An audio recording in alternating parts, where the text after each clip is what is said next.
populaire Occitane, accélérateur de projet, vous présente l'interview Objectif News de 18h. L'aéroport Toulouse-Blagnac vous présente l'interview Objectif News de 18h.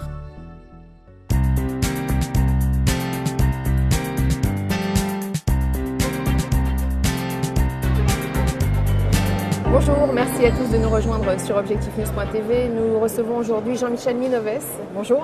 Bonjour. Vous êtes président de l'université Toulouse 2 Le Mirail. Vous participez en ce moment, comme les autres présidents d'université de Toulouse, à la réflexion sur l'IDEX. Vous avez d'ailleurs été reçu cette semaine à Paris, à la fois au ministère et par le commissaire général à l'investissement. Est-ce que vous pouvez nous dire déjà quelle a été la nature des discussions à Paris ? Alors, je ne rentrerai pas dans les détails de la discussion, c'est très long, mais simplement de rappeler très rapidement quel était l'objectif de cette réunion. Nous devons valider d'ici la fin du mois d'octobre un protocole d'accord entre les universités toulousaines pour marquer donc l'évolution du projet Université de Toulouse et mobilisation de la dotation IDEX pour signer d'ici la fin du mois de décembre une convention d'attribution de ces fameux fonds IDEX. Bon. Donc, Vous leur avez présenté un pré-protocole d'accord, c'est Voilà, ça ? ce que nous avons souhaité faire, c'est présenter donc un pré-protocole d'accord pour voir si les universités toulousaines, dans l'évolution de leur projet, étaient en phase toujours avec le ministère et avec le CGI. Voilà. Donc ce qui est ressorti de la réunion, sans entrer dans les détails, c'est de dire que d'une manière globale, nous sommes en accord, nous avons besoin simplement de préciser un certain nombre de points qui vont l'être dans les jours qui viennent et la semaine prochaine, nous serons dans la dynamique au sein de nos établissements de valider ce protocole d'accord pour le 31 octobre prochain le voter au CA du Presse. Et je suis très confiant pour que nous parvenions justement à quelque chose dans les dates prévues, dans les délais prévus, parce que aussi bien au niveau établissement qu'au niveau ministériel, je pense que nous sommes aujourd'hui en phase. On rappelle que quand vous avez accédé à la présidence de l'université de Toulouse 2 Le Mirail, il y a eu de grosses oppositions sur le précédent dossier IDEX et que à la fois vous et Bertrand Montubert à Paul Sabatier avaient refusé de signer ce qui était prévu.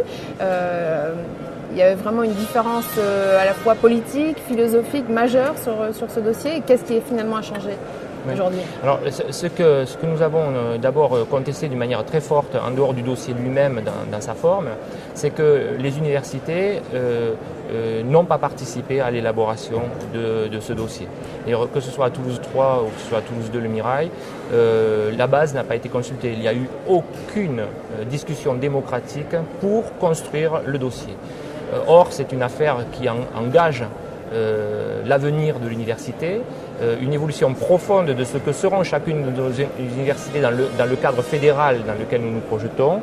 Et donc nous considérions que l'absence de démocratie qui avait prévalu posait un problème et il fallait revenir en direction déjà de notre base pour voir s'il y avait adéquation entre ce qu'était ce projet et ce que nous pensions. À titre personnel et avec ceux qui m'ont porté à la présidence de l'Université Toulouse 2 Le Mirail, nous avons considéré que ce système, tel qu'il avait débouchant sur le projet Unity tel qu'il était au mois de novembre 2011, était un dispositif qui montrait un projet antidémocratique en termes de gouvernance et qui, au nom de l'excellence, prônait en fait un système d'exclusion que nous ne pouvions pas accepter. Donc nous étions sur un modèle totalement différent de ce que pouvait être l'université, qui doit être fondée sur la démocratie, la collégialité. Et si nous avons l'ambition d'élever la recherche et la formation au plus haut niveau et pour être comparable à ce qui se fait au niveau mondial, ça n'est pas en étant dans un dispositif d'exclusion. Donc dans le nouveau protocole d'accord supprime ce qu'on appelait les licences étoilées. C'est fini l'excellence ou la volonté de... Alors non, pas du tout. Alors, c'est-à-dire, les licences étoilées, pour être très clair, sur la notion d'excellence, je n'ai pas de problème par rapport à la question d'excellence, sauf à partir du moment où on a confondu le mot excellence avec le mot élitisme et le mot exclusion. L'excellence, ça n'est pas l'élitisme, ça n'est pas l'exclusion, c'est le moyen d'élever le plus grand nombre vers le haut, permettre en fait d'utiliser le dossier que nous sommes en train de constituer comme un levier pour l'ensemble du site. Les licences étoilées, nous ne les avons pas retenues parce que justement, elles étaient dans cette logique d'exclusion. Est-ce que ça signifie que nous ne sommes pas pour construire des parcours spécifiques, renforcés, pour atteindre un certain nombre d'objectifs justement qui permettent d'être ces effets de levier-là? Et bien sûr que non. Et nous proposerons à l'avenir évidemment des parcours renforcés au sein des licences, mais aussi au sein des masters. Comment vous avez fait pour vous mettre d'accord? Parce qu'on avait vraiment le sentiment qu'il y avait d'un côté Bruno Cyr et de l'autre côté Bertrand Montubert et vous-même, avec une opposition quasiment politique sur ce dossier. Est-ce que c'est Marie-France Barthès qui a réussi à vous mettre tous d'accord? Alors, c'est vrai qu'on peut considérer qu'il y a des questions d'opposition politique. Moi, je ne me suis pas positionné comme cela. Parce que je pense que la question traverse les clivages politiques. J'en suis revenu à ce qui me semblait la base. La base, c'est-à-dire la loi. La loi telle qu'elle est définie, c'est-à-dire ce que le législateur nous a fixé comme mission. Et en m'en tenant aux missions qui étaient fixées, j'ai considéré que le projet Unity ne les respectait pas. Élever le niveau scientifique et culturel de la nation, qui est une ambition majeure de la loi, à partir du moment où on mettait en place un système qui, lui, est un système d'exclusion, était en contradiction avec cela. Voilà. Ça, il faut bien. Et je ne me pose pas la question de l'opposition politique, puisque la loi, elle a été pensée aussi bien par des gens qui relèvent de majorités que l'on pourrait qualifier de gauche ou de majorités que l'on pourrait qualifier de droite. En revanche, vous avez dit que vous avez posé la question du rôle de Marie-France Barthès. Oui, Marie-France Barthès joue un rôle extrêmement important dans le dispositif, dans la mesure où, en tant que présidente du PRES, elle joue ce rôle de définir et d'accompagner la construction d'un compromis et d'une synthèse, mais pas une solution fade, un compromis fade, bien quelque chose qui tire réellement le site vers le haut, qui affirme clairement une ambition de niveau mondial pour notre université, mais en faisant en sorte que chacun des établissements entende les autres et qu'on construise une ambition commune, non pas pour chacun essayer d'imposer notre représentation, mais pour construire ensemble une ambition commune, c'est-à-dire construire en fait une représentation différente d'une somme de représentations des établissements.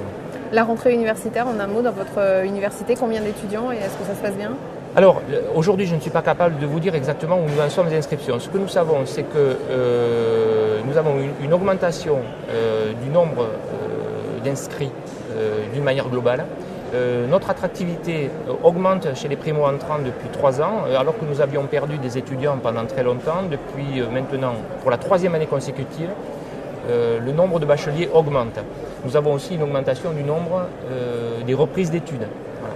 Et ce qui est aussi très intéressant à constater, c'est que le niveau le plus élevé chez nous, c'est-à-dire le niveau doctorat, s'accroît constamment. Nous sommes pratiquement à 1 millier de doctorants et nous sommes à plus de 150 thèses de doctorat soutenues par an, dont environ 30% de thésards étrangers. Donc aussi l'attractivité internationale s'accroît dans notre université. Merci Monsieur Minoves. Merci à vous.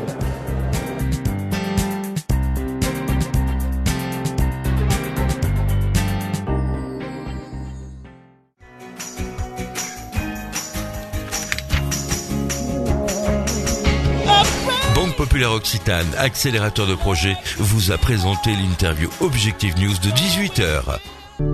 L'aéroport Toulouse-Blagnac vous a présenté l'interview Objectif News de 18h.